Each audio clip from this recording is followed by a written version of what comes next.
ৰবি গুপ্তা, কবি নীলিম কুমাৰ। জালিয়ানাবাগৰ হত্যাকাণ্ড যিদিনা সংঘটিত হৈছিল, সেইদিনা ৰবি গুপ্তাৰ অন্তবাস শুকোৱা নাছিল। পকী চাদৰ ওপৰৰ ৰ'দৰ তাঁৰত মেলি দিয়া কাপোৰবোৰ চপাই আনতেই ৰবি গুপ্তাই সেইদিনাও লক্ষ্য কৰিছিল যে সকলো কাপোৰ শুকাইছে, মাথো অন্তবাস শুকোৱা নাই। তেওঁ শিয়ৰি উঠিছিল। যিদিনাই তেওঁৰ অন্তবাস নুশুকাব, সেইদিনাই পৃথিৱীৰ ক'ৰবাত কিবা এটা হ'বই।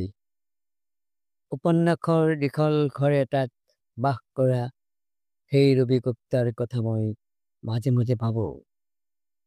তেওঁৰ অন্তবাসৰ সৈতে পৃথিৱীৰ এই দুৰ্যোগবোৰৰ সম্পৰ্ক কোনেও নাজানে, কাকো ক'বও নোৱাৰে। তেওঁ পৃথিৱীৰ বৃহৎ বৃহৎ ভূমিকম্প, আগ্নেয়গিৰি, চুনামি আৰু হত্যাকাণ্ডৰ দিনবোৰত ৰবি গুপ্তাৰ অন্তবাস শুকোৱা নাছিল।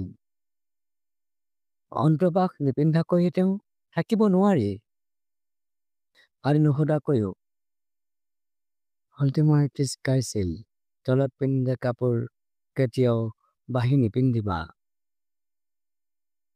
এতিয়া আৰু ৰবি গুপ্তাৰ মূৰত এটাই চিন্তা, অন্তবাস শুকাল নে নাই।